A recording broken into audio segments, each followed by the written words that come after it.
I didn't expect my life to collapse before lunch. The moment I lost my job, a deeper, far colder realization hit me. My family was about to mistake my misfortune for weakness. One minute I was sitting in a glass conference room sipping lukewarm coffee while my manager explained budget cuts. The next I was walking out of the building carrying a cardboard box filled with what was left of a 5-year career.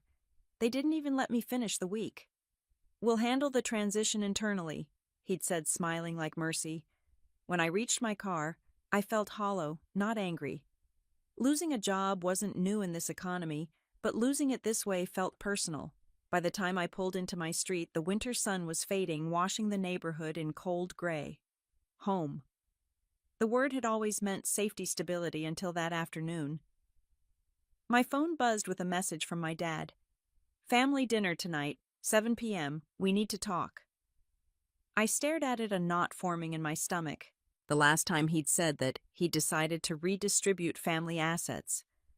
Still, I turned the car toward the old house, thinking maybe, just maybe, it was about comfort, not conflict. When I arrived, the driveway was packed. My brother Ethan's SUV was parked diagonally like he owned the place. Inside, I could already hear his laugh, loud, smug, too familiar. My mom opened the door before I could knock. She hugged me, smelling of cinnamon and soap. "You look tired, honey. Sit down, I made tea." In the living room, Dad stood near the fireplace, arms crossed like he was delivering a verdict. Mom arranged the chairs like she was hosting a press conference. Ethan sprawled on the couch, phone in hand, next to his fiancée, Hannah. The air was too polite. That fake calm before a family storm. "Glad you made it," Dad said. "We've been waiting." For what I asked, sitting opposite him. He cleared his throat. "We've been doing some thinking about the family properties. Here it comes. You know, with Ethan and Hannah planning their wedding, they'll need a real home. Something stable. You've been living alone in that downtown condo, and we thought, well, it's time for a change." My fingers tightened around the teacup. "What kind of change?" Mom smiled, the way she did before saying something cruel, but calling it love. "Your brother and Hannah will move into your condo. You can stay here for a while. Maybe the apartment above the garage, it's cozy." The room went silent. Ethan looked up from his phone, already smirking. Hannah pretended to blush, whispering, "We'll take good care of it." I set my cup down carefully. "You're giving away my house." Dad frowned. "It's family property. We helped with the down payment. It's not really yours, Maya." "It's mine," I said quietly. "I bought it outright." "You never even saw the paperwork." He waved a hand. "Let's not argue about technicalities. You're between jobs now. You don't need that much space. Between jobs." The words hit harder than he knew. I hadn't told them about being fired yet, but how easily he assumed I was small again, someone who could be moved around like furniture. Ethan leaned forward. "Don't be dramatic, sis. You work from your laptop. You can do that anywhere. You should be happy for us." I looked around the room. My mother's forced smile. My father's self-righteous calm. Ethan's entitlement. Hannah's fake sympathy. I had seen this scene before, years ago, when they nearly lost everything, and I'd been the one to quietly save them. I'd told myself, never again. "Have you already decided?" I asked. Dad's tone sharpened. "This isn't about a decision. It's about family priorities." "Right," I said, nodding slowly. "Family priorities?" I stood up, calm on the surface, adrenaline roaring underneath. "When do you want me out?" Mom blinked. "Oh, don't take it like that." "No, really? How soon?" Ethan grinned. "Sunday would be great. Gives us time to paint." The old anger, the one I'd buried under years of restraint, flared again. But this time it burned cold, not hot. "Fine," I said. "Sunday it is." Dad exhaled, relieved. "Good. I knew you'd understand." I smiled. "Oh, I understand perfectly." I walked to the door, my coat slung over one arm. "Just so we're clear," I said, turning back. "When you move in, make sure your access cards still work." Ethan frowned. "What are you talking about?" I shrugged. "You'll see." Outside, the night had turned sharp, the air slicing through my coat. My car keys trembled slightly in my hand, not from fear, but from the sudden realization that I was done playing the family's quiet daughter. At a red light, I pulled out my phone, opened the property management app. A familiar logo appeared: Collins Holdings, LLC. My company. The one none of them cared to ask about. I scrolled to the property list. 847 Sterling Avenue. 12-unit residential and commercial building. Owner Maya Collins. My condo wasn't a condo. It was the entire building. Every apartment, every key card, every mortgage-free square foot. I clicked the access control tab. 4 active key cards. Mine Mom's spare Ethan's unauthorized copy, and one Dad made himself last year just in case. Not anymore, I whispered. I selected the 2 unauthorized cards. Status deactivate. A message popped up. Are you sure? I tapped yes. The traffic light turned green. By the time I reached my penthouse, my phone was already buzzing calls from Dad, messages from Mom. Something's wrong with the security system. Your brother can't get in. I let the notifications pile up like snow. I walked through the front door, lights blooming on automatically. My space, my air, my rules. I set the cardboard box from the office on the counter. Inside were my old business cards, a framed photo of the team, and a coffee mug that read, "Keep calm and close deals." I laughed under my breath. Yeah, deals. Then I poured a glass of wine and stood at the window looking out over the city I'd built my quiet empire in. They thought they'd taken my home. They didn't even know they'd been living in mine all along. Tomorrow they'd learn what family property really meant. Tonight, I just watched the skyline, a silent promise of what was coming. The first call came at 7:30 in the morning. I let it ring until it went to voicemail. Then another. Then another. By 8, my phone was vibrating non-stop. I made coffee and reviewed the day's agenda, waiting for the inevitable knock. It didn't take long. Bang, bang, bang, open the door. Maya, my father's voice thundered through the hallway. This isn't funny. I sipped my coffee and took my time walking to the door. When I opened it, he was standing there in his weekend jacket, face red, holding Ethan's keycard. This thing doesn't work, he barked, waving it in front of me. You need to fix the system right now. Your brother and Hannah couldn't get in last night. What's going on? I leaned against the door frame. I deactivated unauthorized access. Unauthorized. We're family, he snapped. Exactly, I said. Family, not tenants. Tenants have contracts. He blinked as if the word contract was offensive. You've lost your mind. You can't legally deny access to your parents. Funny, I said, because last night my family tried to dictate the terms of my life. Behind him, Mom hurried out of the elevator, breathless, holding a paper bag. I brought muffins, she said quickly, her default peace offering. Let's all calm down. Dad ignored her. This isn't acceptable, Maya. You've embarrassed us. Ethan called me at midnight saying the doorman refused to let him upstairs. That's because he's not on the tenant list. This is ridiculous. He jabbed a finger toward me. You fix this today, or I'll call building management myself. Go ahead, I said, stepping back. Ask for the owner's number. See what they say. He glared, turned on his heel, and stormed toward the elevator. Mom lingered, looking torn. Sweetheart, maybe just give your brother a day or two. You know how he gets it. I know, I said softly. And that's the problem. When the elevator doors closed behind her, I locked the door again, the sound crisp, final. By 9, my inbox was full emails from my attorney, my property manager, Luis, and several unread messages from Ethan. The last one was all caps. What the hell, Maya? Mom said you changed the locks. This is insane. I didn't reply. Instead, I opened my laptop and logged into the management portal. The screen showed 12 properties under Collins Holdings, LLC, 12 clean, debt-free assets. I scrolled to the Sterling Avenue building, my personal favorite, and checked security logs.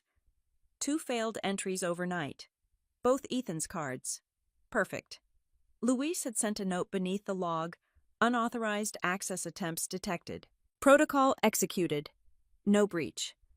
Do you want me to issue formal notices? I typed back. Not yet. Wait for the meeting. The family had always loved their meetings.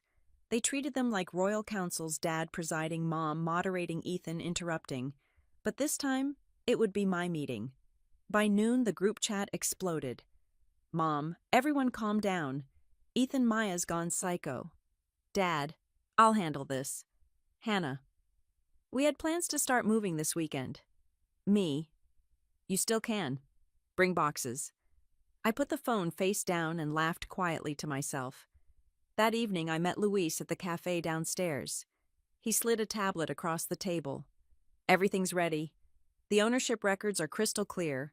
Deeds, taxes, insurance, all under Collins Holdings.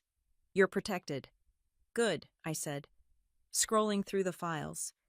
My name appeared again and again, attached to every property they thought was theirs.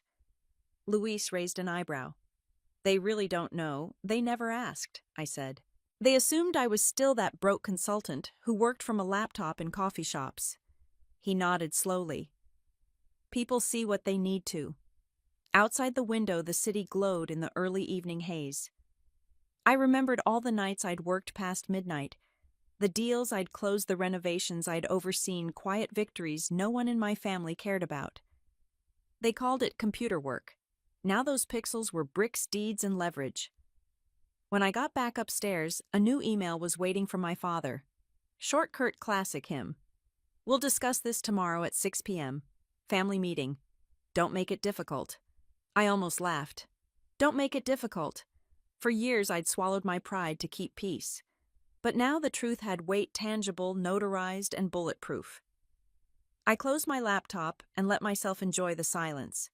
The next day I arrived early at the old family house, the one I technically owned but hadn't set foot in for years.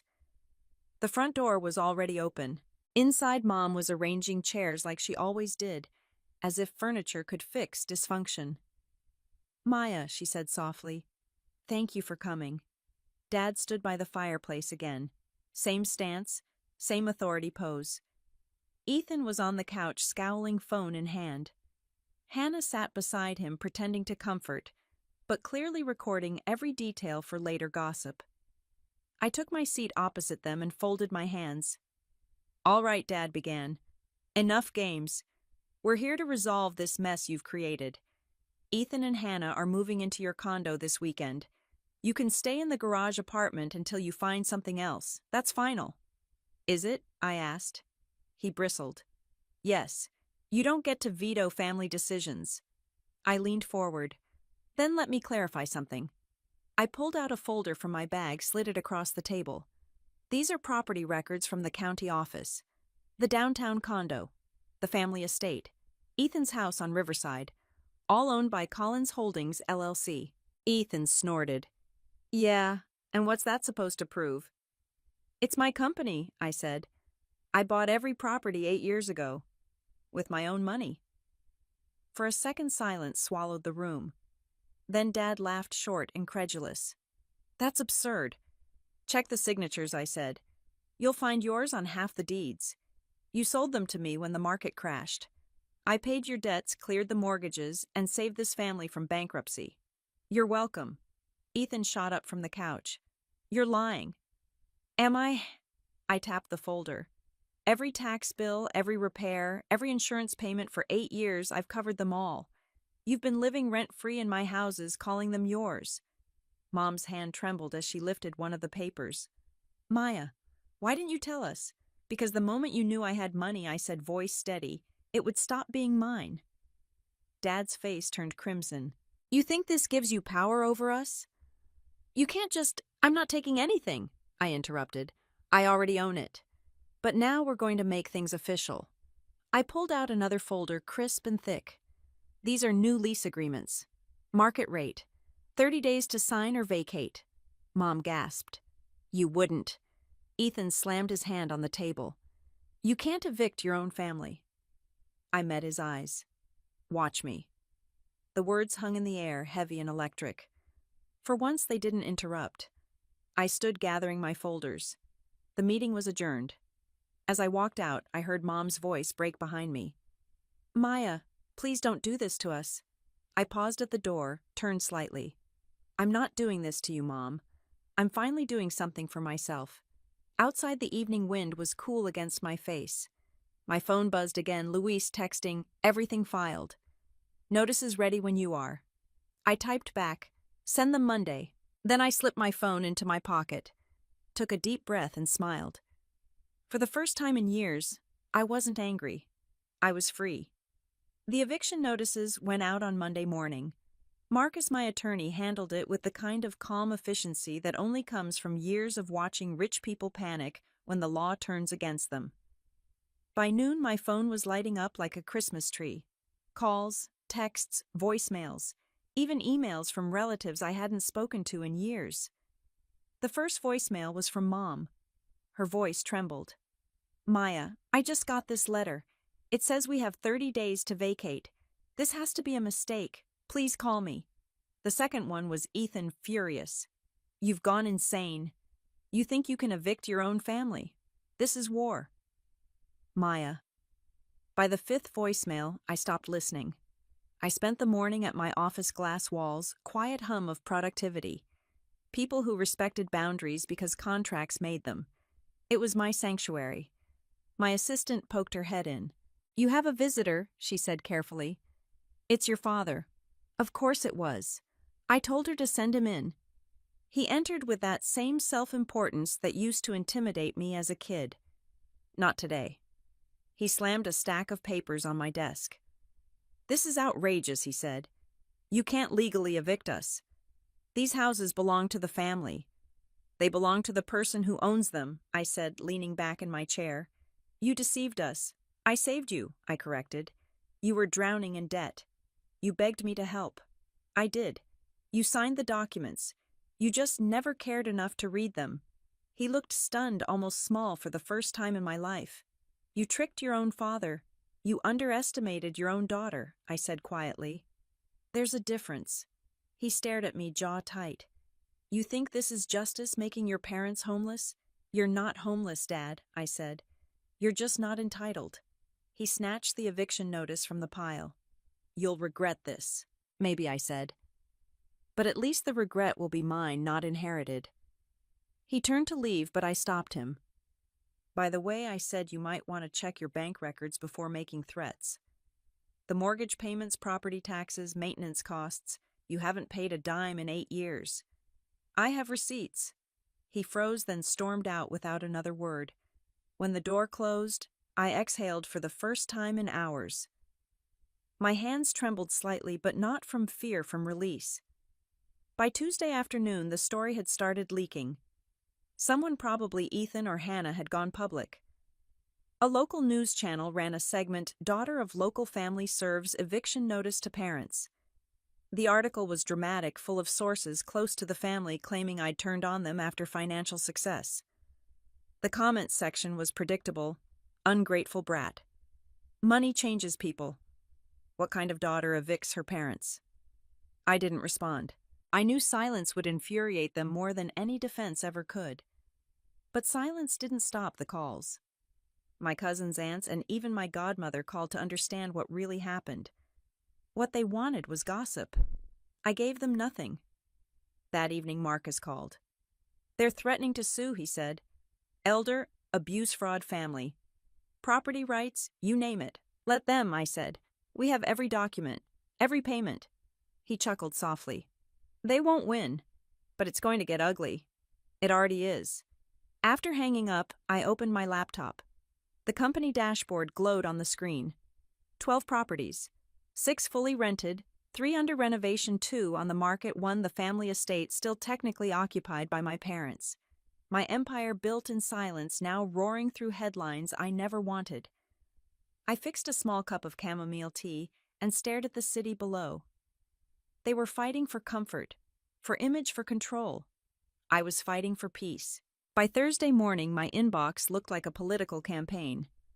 Reporters, lawyers, family, strangers who suddenly thought they knew my story. The headlines had multiplied overnight, twisting my name into something monstrous. Cold-hearted daughter evicts aging parents. Real estate heiress turns on her family. I made a pot of herbal tea, turned off my phone, and stared out the window. The city below looked calm, ordinary. People heading to work, buying bagels, checking their watches. My world was on fire, but the world itself didn't care. There was something freeing about that. At 9:00 a.m., Marcus called. "You've officially gone viral," he said dryly. "Congratulations to me," I muttered. "They're pushing the narrative hard. Sympathetic parents, ungrateful daughters. But the legal standing is rock solid. I filed preemptive counterclaims for defamation and trespassing." "Good," I said. "Let them play checkers. We'll play chess." He hesitated. "Are you ready for the personal fallout?" "I've been ready for years," I said. "They just didn't notice." After we hung up, I opened the group chat. Still a circus. Mom begging for understanding, Dad firing off half-legal threats, Ethan fuming with insults that would have made a sailor blush. I muted the thread again. Around noon, Luis buzzed from the intercom. "There's someone in the lobby asking for you. Says he's family." I sighed. "Which one? Your mother?" I paused, glancing at the clock. "Send her up." When the elevator doors opened, Mom stepped out clutching a grocery bag like she was arriving for tea instead of confrontation. Her eyes were red. "I brought you soup," she said quietly. I motioned for her to sit. She didn't. "Maya," she began, "this has gone too far. Your father's furious. Your brother, he's humiliated. Can't we fix this?" "By pretending again?" I asked. "By letting them rewrite reality." Tears welled up in her eyes. "You're our daughter." "I was your daughter when I bailed you out of bankruptcy, too," I said, keeping my tone even. "That didn't stop Dad from trying to give my home away." She flinched. "He thought it was family property." "It's not," I said sharply. "It's mine. I earned it. I paid for it. I maintained it. You all benefited from it." Her voice cracked. "You didn't have to make it public." "I didn't," I said. "They did." She stared at me, defeated. "You sound just like your father when he was building his business." Maybe I said softly. "But the difference is, I built mine without destroying anyone else." She set the bag on the counter and left without another word. When the door clicked shut, I sank into a chair and exhaled. The smell of chicken soup filled the air. I didn't touch it. That afternoon, the news stations began replaying clips of the family feud. My mother's tearful interview. My brother's statement claiming he was blindsided. Even Hannah made an appearance telling a reporter Maya's lost sight of what matters. Family first. I almost laughed. Family first as long as it meant I kept paying for everyone's comfort. At 4:00 p.m., Marcus sent me a message. "We need to make a public statement. Silence is power." But at this point, it's feeding their narrative. I agreed to meet him at the PR firm that evening. The conference room was full. Marcus, 2 PR strategists, and a social media manager who looked like she hadn't slept in days. She pushed her laptop toward me. "Here's what we're dealing with. Maya. The landlord is trending at number 3 nationwide." I raised an eyebrow. "Catchy." She grimaced. "Not in a good way. But we can redirect the story. Your LinkedIn has a strong following. If you post something measured, no emotion, just facts, it'll shift the tone." Marcus nodded. "Transparency without hostility. Keep it professional." I scrolled through the draft they'd prepared. It was sterile, safe, and robotic. I deleted half and started typing. When people talk about family business, they rarely mention boundaries. 8 years ago, I purchased properties my parents were about to lose. I paid off their debts and maintained those homes quietly and without recognition. Last week, they tried to reassign one of those properties my home without consent. This situation isn't about greed. It's about respect. Boundaries aren't cruel. They're healthy. And sometimes they're overdue. The room fell silent as I hit post. Within minutes, comments started flooding in. Finally, someone said it. "Good for you. Family doesn't mean free rent. Boundaries are love." The tide was turning. For every angry comment, 10 more came from people who understood. Women, mostly professionals, mothers, daughters, people who had carried the invisible weight of obligation for too long. An hour later, the hashtag #boundaries are not cruel trended above the gossip thread. I leaned back, watching the live engagement count climb. Looks like the truth's finally louder, I said. Marcus smiled. You just changed the game. That night I got an email from Forbes. A reporter named Dana wanted to feature me in their Women in Real Estate series. I almost ignored it, assuming it was opportunistic, but something about her tone felt different. We want to talk about the business side, how you built your portfolio, not the family drama. The rest will fade. What you've built won't. I agreed to a short interview. After the call, I sat by the window again, the city lights soft against the glass. I remembered all the nights I'd worked past midnight, the deals I'd closed, the renovations I'd overseen. Now those pixels were bricks, deeds, and leverage. My phone buzzed again, Luis texting from the building. All eviction notices delivered. 0 compliance so far. I typed back, proceed with legal action, Monday. Then I turned off the phone and I fixed a small cup of chamomile tea. They wanted a public fight. They just forgot I owned the ground we stood on. The legal envelopes went out on Monday morning. Marcus's team delivered, each one personally accompanied by an officer for documentation. Every tenant, my parents, my brother, my sister-in-law, my uncle, received formal notice of eviction. No more family discussions, no more assumptions, just paper, ink, and law. By 10 a.m., my phone was already vibrating across my desk. I didn't answer. Instead, I sat at my office window watching the city wake up below, delivery trucks, taxis, people heading to work. The world moved on even when families imploded. Marcus walked in holding a coffee. You're officially the most talked about woman in the state, he said dryly. I've always wanted to trend for something less dramatic, I said. He smirked. Too late. But here's the good news, your filings are airtight. They can't touch you legally. What about emotionally? He gave a half smile. That's above my pay grade. My assistant knocked. You have a delivery. It was a box, no sender listed. I opened it carefully. Inside was a stack of framed family photos. One from Thanksgiving when I was 10. Another from Ethan's wedding rehearsal. And a note in my mother's handwriting. If you can evict us, you don't need these anymore. I stared at it for a long time. Not crying, not angry, just hollow. By afternoon, the headlines shifted again. Family war. Deepan's daughter serves parents' legal eviction. That night, Luis called. We've had media trucks outside 2 of your properties, he said. You want me to file trespassing claims? Not yet, I said. Let them tire themselves out. You're calm, he said. I stopped expecting fairness, I replied. That helps. On Wednesday, the first cracks began to show. Ethan called, not yelling this time. His voice was thin, like defeat had softened it. Maya. The bank froze our line of credit, he said. They found out the house isn't in my name. It's not, I said. It's mine. What am I supposed to tell Hannah? The kid's the truth, I said. That for 8 years you lived off someone else's investment. He sighed. You sound just like Dad. No, I said. Dad hides behind words like family. I'm telling you straight. He hung up. 10 minutes later, Mom called. Your father's trying to refinance the mansion, she said, panicking in her voice. The bank says it's impossible. They said your company owns the deed. It does, I said. You tricked us.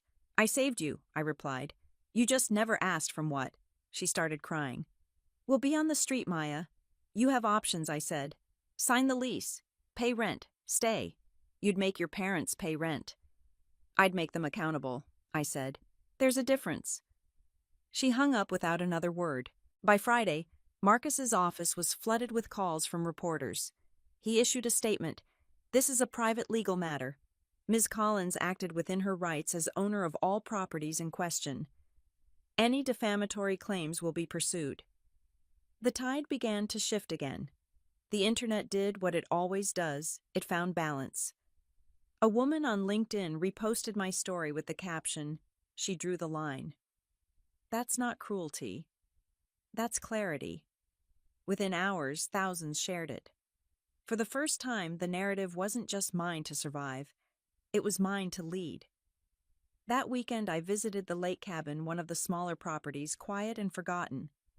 It had once been our family's favorite place. I hadn't been there in years.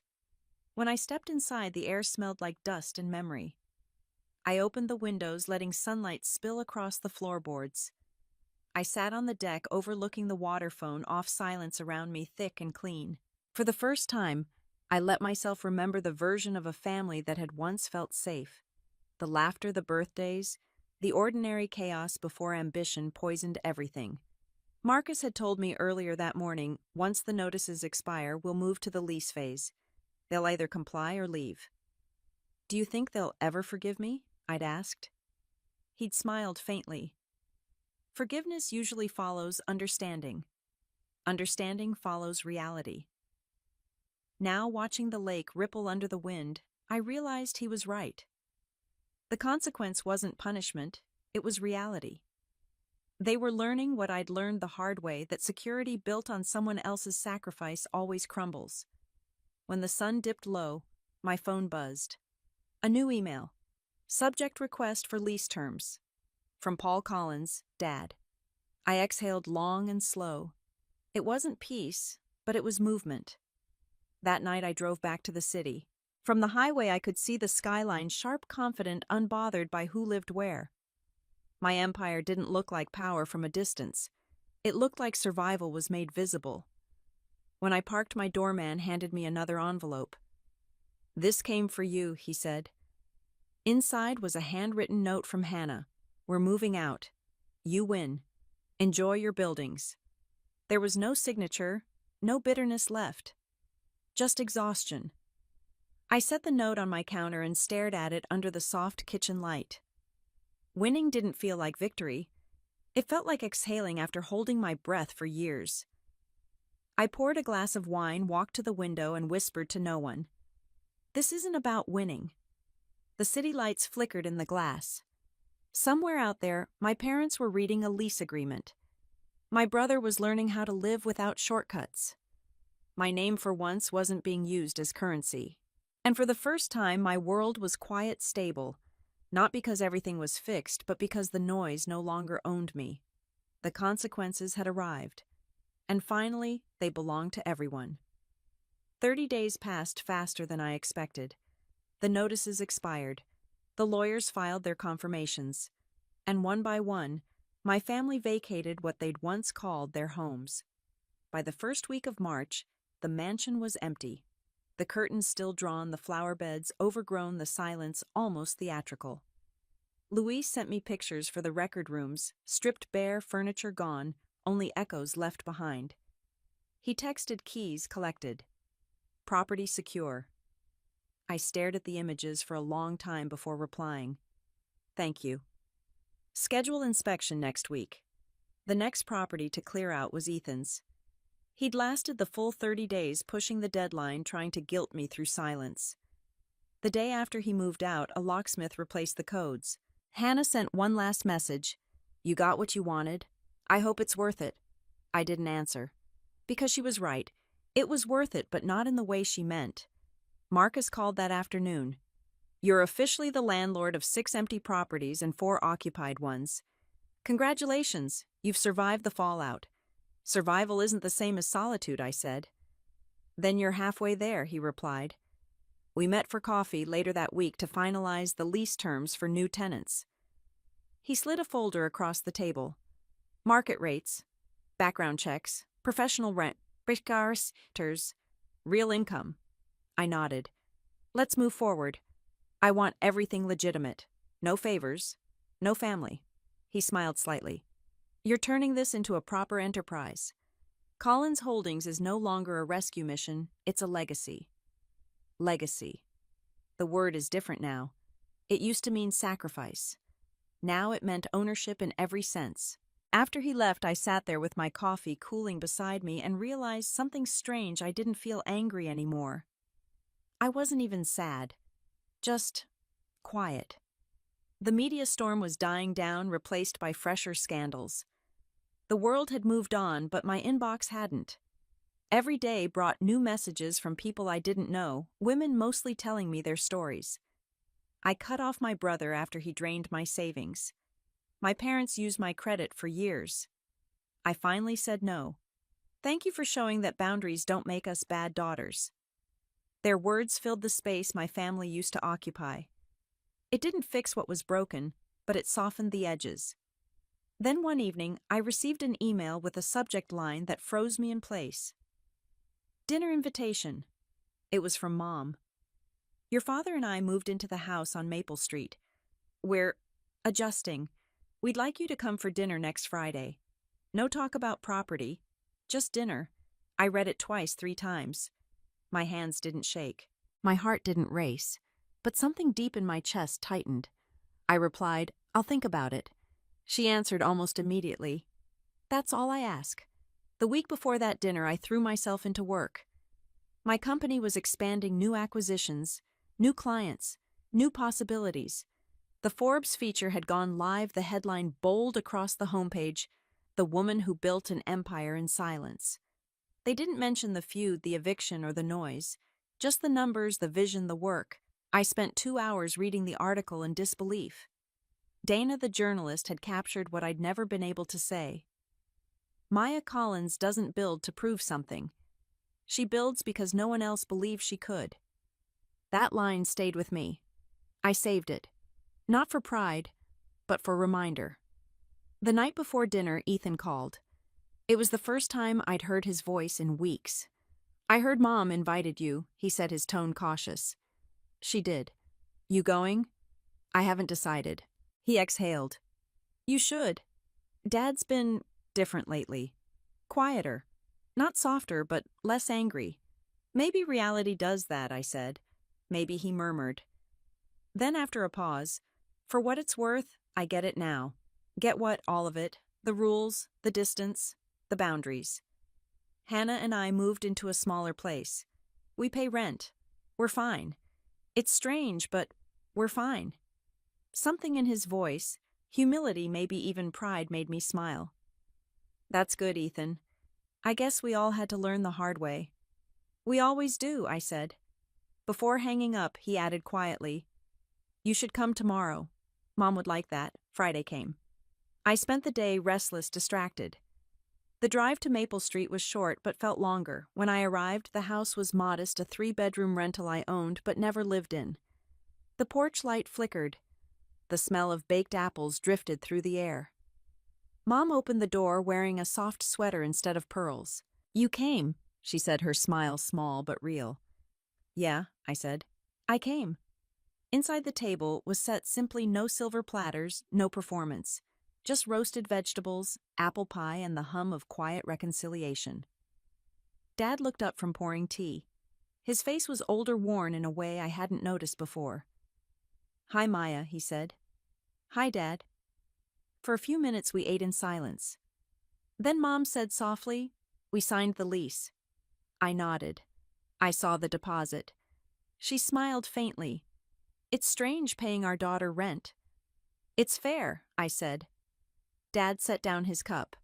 Fairness was never our strong suit. That was as close to an apology as I was ever going to get. And somehow it was enough. We talked about ordinary things. After that, the neighbors, the weather, my work. There were no accusations, no shouting, just space. Space that felt earned. When I left, Mom hugged me tight. We're proud of you, she whispered. Driving home, the city lights shimmered like distant fireflies. The noise had faded, the headlines forgotten. All that remained was truth. The kind that doesn't scream, doesn't demand, doesn't wound. Just peace. It wasn't forgiveness yet, but it was the beginning of something close enough. The morning after that dinner, I woke up before sunrise. For the first time in months, the air in my penthouse felt still, not suffocating. The city outside was waking slowly, and so was I. I brewed coffee, opened my laptop, and stared at the list of properties on my dashboard. 12 addresses, each one proof that I had built something real, something untouchable. Then my phone rang. Marcus. Good morning, landlord, he said, his tone light. Ready for the next round of legal fun? I laughed softly. Please tell me this one doesn't involve my family. Not directly. The eviction period is complete. All tenants are officially cleared. The next step is re-rental and restructuring. Do it, I said. Make it official. He paused. You sound different, lighter. I had dinner with my parents last night. There was silence on the line. How did that go? Better than expected. Worse than easy. But it was real. He smiled through the phone. Real progress, Maya. After he hung up, I sat for a while, sipping coffee and letting the quiet fill the room. I didn't know if my family and I would ever return to what we were, but maybe we weren't meant to. Maybe we were supposed to learn how to exist side by side without pretending love had to mean ownership. 2 weeks later, I stood in the old family mansion again, this time not as a daughter, but as owner. Luis met me at the door, clipboard in hand. Inspection complete, he said. No damage. Just dust and echoes. I walked through the rooms, the grand foyer, the staircase where I used to sit as a child during parties, the study where my father made decisions for everyone else's lives. The air smelled like cedar and memory. Luis asked, Are you planning to keep it or sell it? I looked around. Keep it, but not as a home. He raised an eyebrow. Then what a co-working space for women entrepreneurs. Maybe mentoring programs, real estate workshops. A place for people who were told they weren't enough. His smile was small but genuine. Full circle. Something like that. I could almost see it, the halls filled with laughter, ambition replacing arrogance.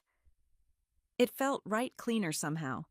As I turned to leave, I noticed an old photo still pinned to the wall in the hallway, our family smiling in front of the lake cabin long before money turned affection into currency. I took it down and slipped it into my bag. Not to forget, but to remember differently. That evening, I attended a business conference downtown. I was scheduled to speak on a panel about women and wealth in 2025. The moderator introduced me with practiced enthusiasm.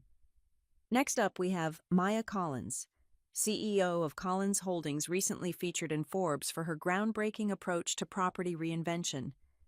Applause filled the room. Cameras flashed. I walked onto the stage, heels steady, pulse steady. The first question came from the moderator. You've built an impressive portfolio in a short time, but the public knows your story extends beyond business. What's the biggest lesson you've learned from managing both success and scandal? I paused, looking at the crowd, hundreds of faces waiting for me to say something sharp, quotable, viral. But I didn't want to give them a performance. I wanted to give them the truth. I learned, I said slowly, that peace isn't inherited. You build it like property. You maintain it like equity. And if you let the wrong people live in it rent-free, it collapses. The room was silent for a moment, then broke into applause. Not polite applause, genuine, thunderous, electric. I continued clicking the next slide. Images of the Collins Women's Initiative filled the screen. The applause was warm, carrying a true understanding. I felt a surge of strength, not pride, but the quiet confirmation that my truth was resonating. Then came the questions. A man from the audience, older, silver hair, expensive watch, raised his hand. Ms. Collins, he said, his tone polite but skeptical. You've been open about your family disputes. Some would say you built your success on resentment. How do you reconcile that with what you're preaching today? I smiled calm. That's a fair question. I didn't build from resentment. I built from boundaries. There's a difference. Resentment is wanting to hurt someone. Boundaries are refusing to let them hurt you. The audience erupted in applause again. The man nodded, conceding. Another question came from a woman in the front row. What advice would you give young women who feel trapped between family loyalty and independence? Don't confuse loyalty with obedience, I said. Love doesn't mean losing yourself. You can care deeply and still choose differently. As the session ended, the crowd rose to their feet. Cameras flashed. Reporters surged forward. Dana from Forbes caught my eye from the back of the room and mouthed, "You nailed it." Afterward, in the green room, the mayor himself stopped by. "Ms. Collins," he said, shaking my hand, "I've heard a lot of speeches about wealth. Yours was about responsibility. We could use more of that in this city." "Thank you," I said. "That means more than you know." Later that evening, I stood outside the venue, heels in one hand, watching the city lights blur in the drizzle. Luis joined me holding 2 paper cups of coffee. "You did it," he said. "I did something," I replied, smiling faintly. "Not sure what yet."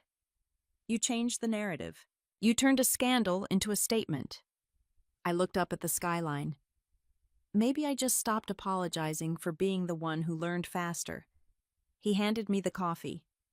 "You think your dad watched? I know he did." We laughed softly, the rain misting around us. 2 days later, I got an email from Ethan.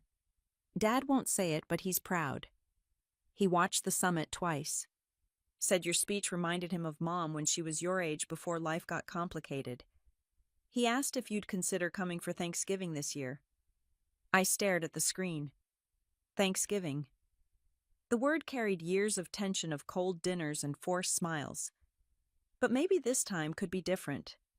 "Tell him I'll think about it," I wrote back. Ethan replied almost instantly. Progress. A week later, I visited the mansion again. The opening ceremony was only days away. I stood at the main entrance surrounded by flowers, polished floors, the faint hum of final preparations.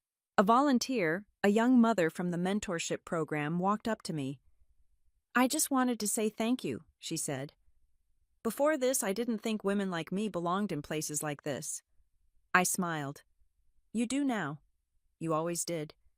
You just needed the door open." As she walked away, I ran my hand along the banister, the same one I used to slide down as a kid, chased by my father's laughter. That house had once belonged to his ego. Now it belonged to purpose. I turned to Luis. "Let's get the plaque installed before the event." He nodded. What should it say? I already knew. "For every woman who was told to wait her turn, this is yours." When the workers mounted it above the entrance, I stepped back and took it in. For the first time in years, the mansion didn't feel haunted. It felt alive. And so did I. The morning air in the city felt different now, crisp, lighter, almost forgiving. It had been 6 months since the eviction, and the world that once watched me with judgment had moved on. My name wasn't in the headlines anymore. People had found new scandals to dissect. I was fine with that. Obscurity, I realized, was a kind of peace. At 8:00 a.m., I stood in front of the old mansion, its gates freshly painted, the lawn trimmed, sunlight spilling across the stone facade. What used to be my father's pride was now my project, the Collins Women's Initiative. Inside, contractors moved briskly, installing glass doors, refitting offices, hanging artwork by local female entrepreneurs. The grand chandelier remained, but everything else was new. No family portraits, no trace of the old hierarchy, just space. Space for women to work, create, and breathe. Luis handed me a clipboard. "Renovations are almost complete," he said. "Conference rooms, co-working suites, a mentorship lounge. You've built something powerful here." "Something useful," I corrected. Power was never the problem. The lack of purpose was. He smiled. "You should see the waiting list. Everyone wants to rent here, even a few startups founded by single moms." "Good," I said. "Let them build their futures here. Rent's fair, but support's free." He looked at me for a long moment. "You turned a battlefield into a home." "Maybe that's what healing looks like," I said. That afternoon, I had lunch with Dana, the Forbes journalist, who had written my feature. We met at a small cafe downtown, nothing pretentious, just sunlit windows, quiet music, and the smell of baked bread. She slid her recorder onto the table. "Off the record," she said. "How are you really?" I stirred my coffee. "Stable. Focused. Tired sometimes. But mostly peaceful." She nodded. "That's rare after the kind of storm you lived through." I shrugged. The storm was loud. Peace is quiet. People just don't notice quiet as much. Dana smiled, lowering her voice. "You know your story sparked something. We're running a new series on women redefining wealth. Your name comes up constantly in panels, workshops, even business schools. You've become an example of financial boundaries done right." "That's not the legacy I expected," I said. "It's the one you earned," she replied. "What's next?" I leaned back. "The mansion project launches next month. After that, I want to mentor women in property management, teach them how to build assets, not just inherit them. She raised her glass. To build differently. To build better, I said, clinking her glass gently. That evening I returned to my penthouse. The sun was setting over the skyline, painting the buildings in gold. I poured a glass of sparkling water and stepped onto the balcony. Below, traffic hummed like a heartbeat. My phone buzzed. A message from Ethan. Mom wants to host a family dinner at the new house next week. Says it's time we start over. Will Dad be there? I texted. Yeah, he's calmer now. Still stubborn, but not hostile. He even complimented your project on the news last night. I laughed softly. He's evolving. You coming? I'll think about it. That's your new catchphrase, he teased. It's better than saying yes to everything I wrote back. He sent a thumbs up emoji. I stared out at the city lights, thinking about how long it had taken to get here to a place where my choices were mine again. The next morning, I walked through the final inspection of the mansion with the design team. The halls echoed with the sound of work paint rollers, drills, faint laughter. One of the younger architects approached me, beaming. Ms. Collins, the quote you wanted for the lobby wall. Build your peace, not your prison. We had it engraved in gold leaf. You want to see it? I followed her into the main foyer. The words stretched across the marble in elegant script, catching the morning light. I touched the letters with my fingertips. It's perfect, I said softly. She smiled.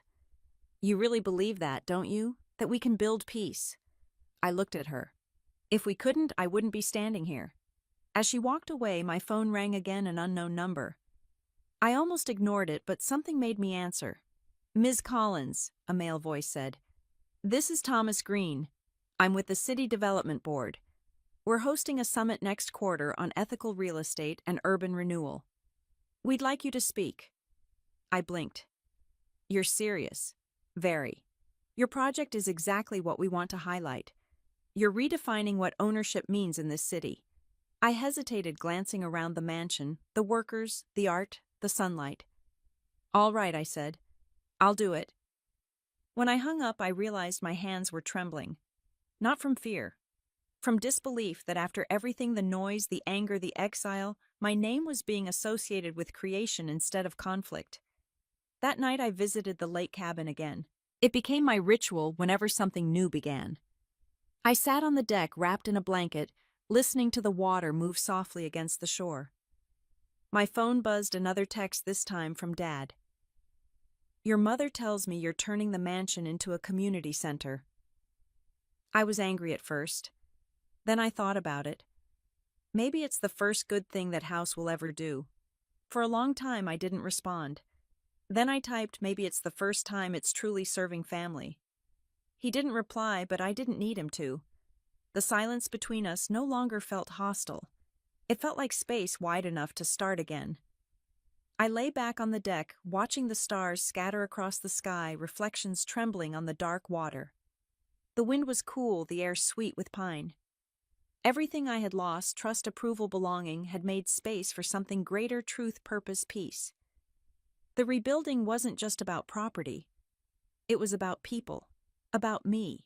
Tomorrow the mansion would open its doors to strangers who would build their futures under its roof. And for the first time I realized I'd built mine too. The ballroom was brighter than I expected, white lights spilling from chandeliers, the air humming with quiet anticipation. The City Development Summit was the kind of event where deals were made with handshakes and smiles. The kind of place my father used to dominate. Today I wasn't anyone's daughter. I was the keynote speaker. My assistant Clara handed me a tablet. You've got 20 minutes. The mayor's sitting in the front row.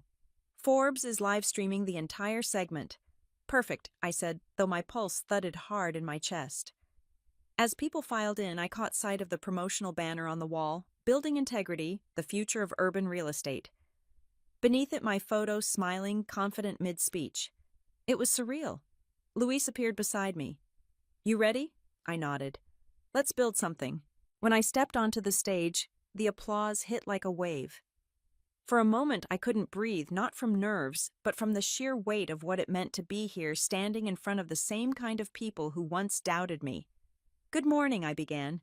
When I first started in real estate, people thought I was chasing money. The truth is, I was chasing control over my life, my choices, my peace. What I didn't realize was that control isn't ownership, it's stewardship. The audience leaned in. I could feel the shift the moment they stopped listening to a story and started recognizing their own reflections in it. I continued, I built my first company after losing everything, not because I wanted revenge, but because I needed to rebuild from honesty. Every property I own today isn't just an asset, it's a lesson. A reminder that home isn't defined by who lives in it, but by who respects it. I clicked the next slide. Images of the Collins Women's Initiative filled the screen, smiling faces, renovated halls, open rooms, filled with light and purpose. This mansion used to symbolize power, I said. Now it symbolizes possibility. We offer spaces for women who were told to wait for opportunity instead of building it. We don't just rent offices, we teach equity negotiation and self-worth. Applause rippled through the room. A few people stood. I wasn't looking for approval, but something in their faces told me this was more than a speech, it was a turning point. Then came the questions. A man from the audience, older, silver hair, expensive watch, raised his hand. "Ms. Collins," he said, his tone polite but skeptical. "You've been open about your family disputes. Some would say you built your success on resentment. How do you reconcile that with what you're preaching today?" I smiled, calm. "That's a fair question. I didn't build from resentment. I built from boundaries. There's a difference. Resentment is wanting to hurt someone. Boundaries are refusing to let them hurt you." The audience erupted in applause again. The man nodded, conceding. Another question came from a woman in the front row. "What advice would you give young women who feel trapped between family loyalty and independence?" "Don't confuse loyalty with obedience," I said. "Love doesn't mean losing yourself. You can care deeply and still choose differently." As the session ended, the crowd rose to their feet. Cameras flashed. Reporters surged forward. Dana from Forbes caught my eye from the back of the room and mouthed, "You nailed it." Afterward, in the green room, the mayor himself stopped by. "Ms. Collins," he said, shaking my hand, "I've heard a lot of speeches about wealth. Yours was about responsibility. We could use more of that in this city." "Thank you," I said. "That means more than you know." Later that evening, I stood outside the venue, heels in one hand, watching the city lights blur in the drizzle. Luis joined me, holding 2 paper cups of coffee. "You did it," he said. "I did something," I replied, smiling faintly. "Not sure what yet." "You changed the narrative. You turned a scandal into a statement." I looked up at the skyline. Maybe I just stopped apologizing for being the one who learned faster. He handed me the coffee. "You think your dad watched? I know he did." We laughed softly, the rain misting around us. 2 days later, I got an email from Ethan. "Dad won't say it, but he's proud. He watched the summit twice. Said your speech reminded him of Mom when she was your age, before life got complicated. He asked if you'd consider coming for Thanksgiving this year." I stared at the screen. Thanksgiving. The word carried years of tension, of cold dinners and forced smiles. But maybe this time could be different. "Tell him I'll think about it," I wrote back. Ethan replied almost instantly. "Progress." A week later, I visited the mansion again. The opening ceremony was only days away. I stood at the main entrance, surrounded by flowers, polished floors, the faint hum of final preparations. A volunteer, a young mother from the mentorship program, walked up to me. "I just wanted to say thank you," she said. "Before this, I didn't think women like me belonged in places like this." I smiled. "You do now. You always did. You just needed the door open." As she walked away, I ran my hand along the banister, the same one I used to slide down as a kid, chased by my father's laughter. That house had once belonged to his ego. Now it belonged to purpose. I turned to Luis. "Let's get the plaque installed before the event." He nodded. "What should it say?" I already knew. "For every woman who was told to wait her turn, this is yours." When the workers mounted it above the entrance, I stepped back and took it in. For the first time in years, the mansion didn't feel haunted. It felt alive. And so did I. The Thanksgiving invitation sat on my kitchen counter for a week before I gave it an answer. Mom had mailed it handwritten in her neat cursive, dinner at 6. No press, no drama, just family. The last time she'd written me anything by hand was when I graduated college. That letter had ended with, "We're proud of you, even if we don't understand what you're doing." This one ended with, "We'd like to try again." On Thanksgiving morning, I woke before sunrise. The sky over the city was painted in soft grays and peach, and the streets were quiet. I brewed coffee, stared out at the skyline, and thought about how much had changed since last year, how much I'd changed. By 9 a.m., I decided. I was going. The drive to Maple Street was shorter than I remembered. My parents' new neighborhood was calm, the kind of place where people waved from driveways and kids rode bikes with streamers on the handlebars. Their house sat on the corner, a modest brick home with a small porch and 2 potted plants by the door. When Mom opened it, her eyes widened, then softened. "You came." "I said I'd think about it," I said. "I thought about it." She laughed, the sound fragile but real. "Come in. Dinner's almost ready." Inside, the air smelled of baked apples and roasted chicken. No grand dining table, no polished silver, just a cozy wooden table set for 5.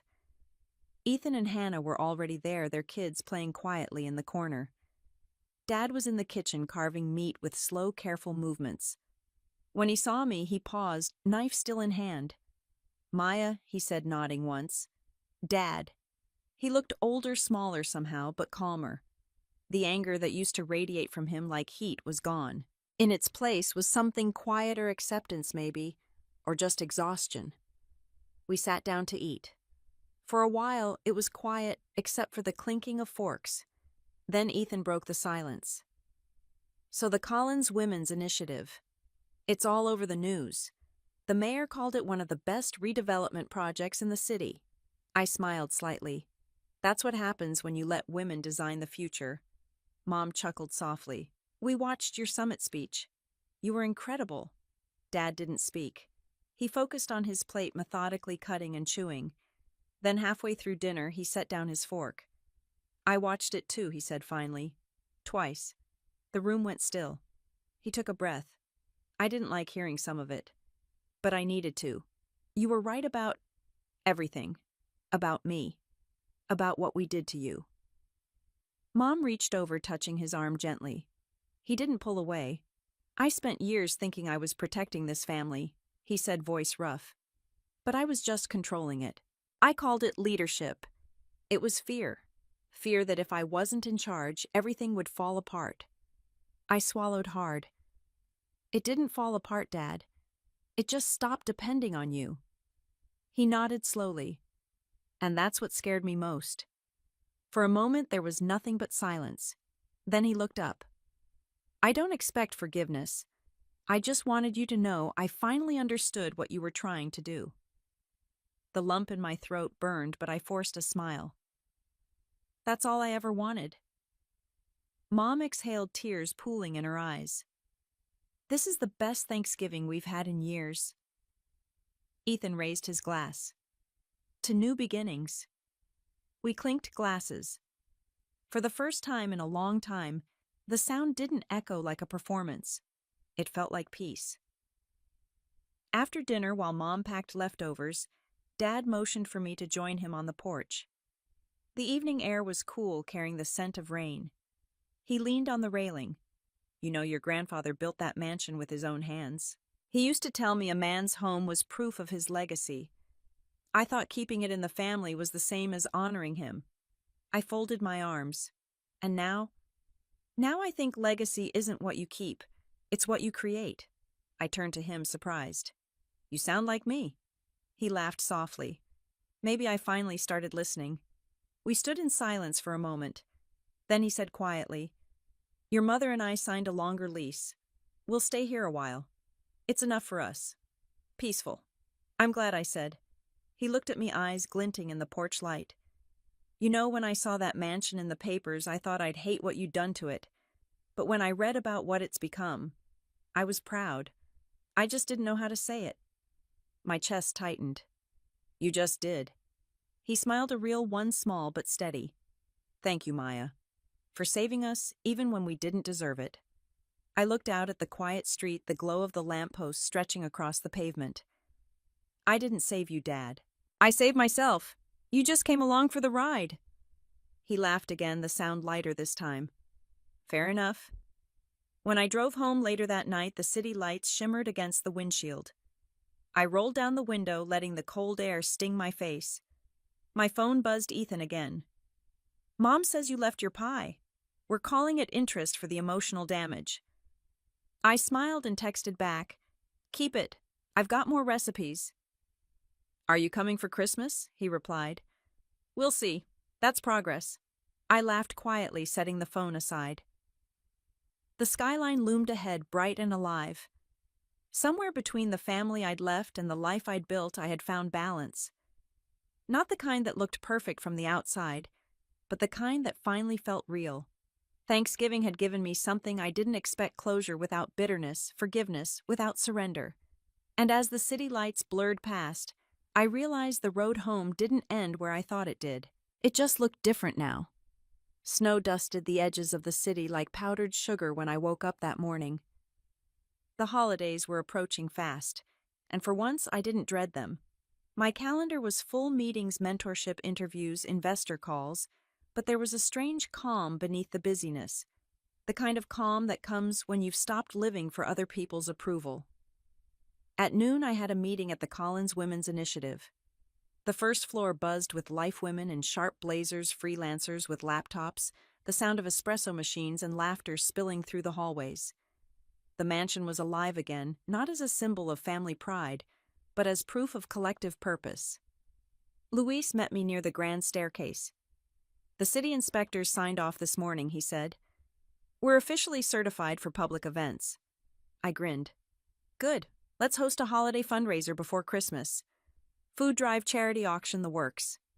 He nodded. And one more thing, you got a package. He handed me a small velvet box, no return address. I opened it carefully. Inside was a gold locket, simple and worn at the edges. I recognized it immediately. It belonged to my grandmother. There was a folded note tucked beneath it. She always said this would belong to the one who rebuilt the family. I guess that's you now. Love, Mom. For a moment the noise around me faded. I traced my thumb along the locket's surface, remembering the smell of her perfume, the way she'd hold my face in her hands and whisper, Don't let them tell you Small is safe. Everything all right? Luis asked gently. I nodded, closing the box. Yeah, just history, catching up in a better way. That afternoon I walked through the mentorship floor, greeting the women working there. One of them, a young mother named Clarissa, stopped me near the conference room. Ms. Collins, she said, I just wanted to thank you. Because of this place, I landed my first real estate internship. You believed in me when no one else did. I smiled. You did the work, Clarissa. I just built the walls around it. She grinned. Still, thank you for the walls. As she walked away, I thought about how different the word home felt now. It wasn't a building or a last name. It was a foundation you built inside yourself. And for the first time, mine was solid. That evening, I met Dana again for coffee.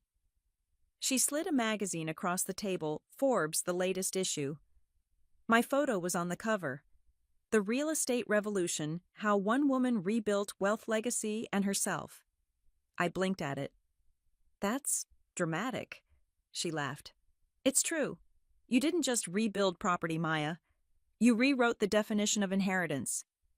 I turned the page, reading the article in silence. It detailed my journey, my company, the initiative, but also something deeper, my refusal to let family expectation define worth.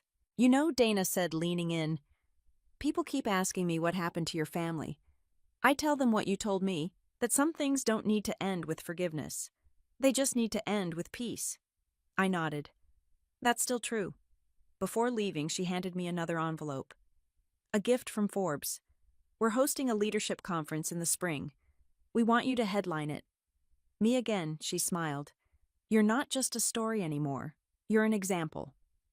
That night I drove out to the lake cabin again, the place where every chapter of this story seemed to circle back. The snow was thicker now, blanketing the roof, the trees bending under its quiet weight. I lit a fire, poured a glass of wine, and sat near the window, watching the water freeze over in patches. I took out the locket, clicked it open. Inside were two tiny photos, one of my grandmother, one of me as a child. Between them, folded tightly, was a small scrap of paper I'd never noticed before. It read, "Wealth isn't what you pass down. It's what you build inside others." I closed it slowly, smiling through the sting in my chest. That line felt like a prophecy.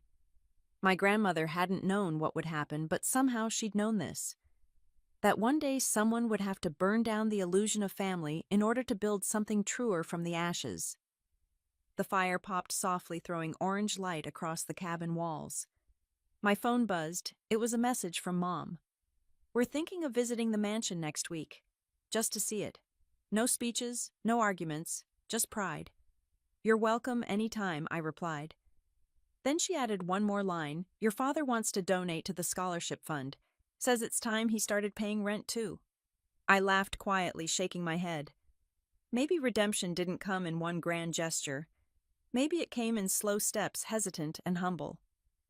I leaned back, watching the flames dance. The locket rested in my palm, warm from the firelight.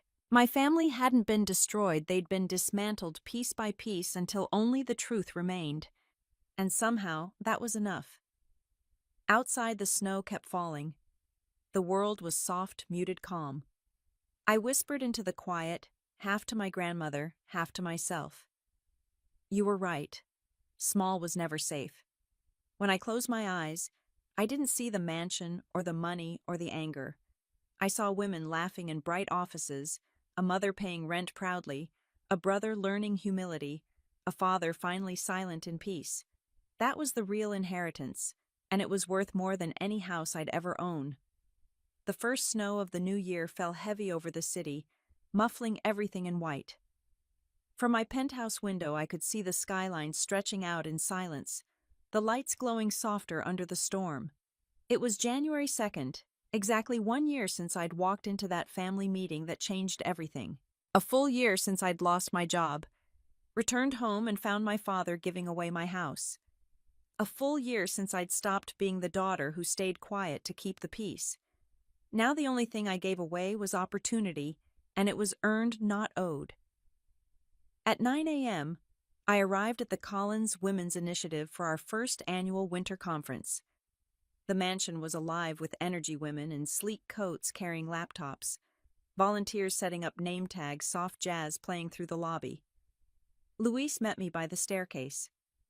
"Full house," he said, smiling. "Over 200 attendees. The press is outside. Are you ready?" I looked up at the chandelier gleaming above us, the same one that used to loom over those family meetings. Now it felt like light instead of judgment. "Yeah," I said. "I'm ready." When I stepped onto the stage, applause filled the main hall. The sight nearly took my breath away, hundreds of women standing where once my family had argued over who deserved more. I started simply. "A year ago, this house was a battlefield. Today, it's the beginning." A murmur rippled through the crowd. I let the silence linger before continuing. "When I first bought this property, I didn't know what I was building. I thought I was protecting something, but what I was really doing was making space for truth, for growth, for all of us who've been told to shrink, so someone else could feel bigger." The applause was warm, not loud. The kind that carries understanding instead of noise. I smiled. The Collins Women's Initiative isn't about me. It's about all of you, the entrepreneurs, the dreamers, the ones who turned survival into structure. You are proof that boundaries don't break families. They rebuilt them. As I stepped down, Dana from Forbes caught me in the hallway, camera crew behind her. "Ms. Collins," she said, just one quote for the feature. "What's next for you?" I thought for a moment. "Expansion," I said. "Not of buildings, of minds." That evening I drove to Maple Street. Mom had invited me for dinner again, casual this time, no formality. The air smelled like cinnamon and roasted vegetables. When she opened the door, she laughed. "You came without warning. I figured I'd surprise you before you started calling," I said. Inside the house felt cozy, smaller than I remembered, but warmer too. Dad was in the living room helping Ethan's kids build a puzzle. When he saw me, he stood up smiling in that quiet, uncertain way that still made me ache. Maya, he said, I saw the conference on TV. You've done something incredible. Thank you, I said softly. He hesitated, then reached for a small envelope on the coffee table. Your mother and I wanted you to have this. I opened it, a check made out to the Collins Initiative Foundation. It's not much, he said, but we figured it's time we contribute to the world you're building. I swallowed hard, emotions catching in my throat. It's more than enough. He smiled. You know, your grandfather used to say our family's curse was pride. Maybe you broke it. Maybe we all did, I said. After dinner, I helped Mom wash dishes while the kids played in the living room. She was humming softly a tune I half remembered from childhood. Do you ever miss the mansion, I asked? She smiled, shaking her head. Not even a little. That house belonged to our fears. This one belongs to our peace. I nodded. That's exactly how I feel. When I left, she handed me a small jar filled with her homemade apple jam. You always loved this, she said. I laughed. You're trying to bribe me into visiting more often. Is it working? Maybe, I said, smiling. Later that night, I drove to the lake cabin one last time. The snow had stopped, and the air was sharp and clear. I walked out to the dock, the ice glowing faintly beneath the moonlight. I took out the locket from my coat pocket, the one my mother had returned to me weeks ago. I opened it and whispered the same words my grandmother had once said, wealth isn't what you pass down. It's what you build inside others. Then I smiled and fastened it around my neck. From now on, I wasn't carrying the past, I was honoring it. I looked out over the frozen lake, the reflection of the stars shimmering on its surface. My phone buzzed in my hand, Luis texting from the mansion. The new tenant signed for the last property. Collins Holdings is officially at full capacity. I typed back, perfect timing, let's keep building. As I slid the phone back into my pocket, I whispered to the night, it's all full circle, isn't it? The wind swept across the lake, soft and endless. Somewhere behind me, the world I'd rebuilt kept turning louder, brighter, fairer, and for the first time I felt completely free. Not because I'd won, but because I'd finally learned how to let go. When I drove home, the first light of dawn began to rise over the horizon. The city looked clear again, bathed in silver and gold. I parked, turned off the engine, and sat there for a long time just breathing. Every choice, every heartbreak, every fight it had led here. To a peace that wasn't given but built. I whispered one last thought before stepping out into the cold morning air. I own the building. But I also own myself. And that after everything was the truest wealth of all.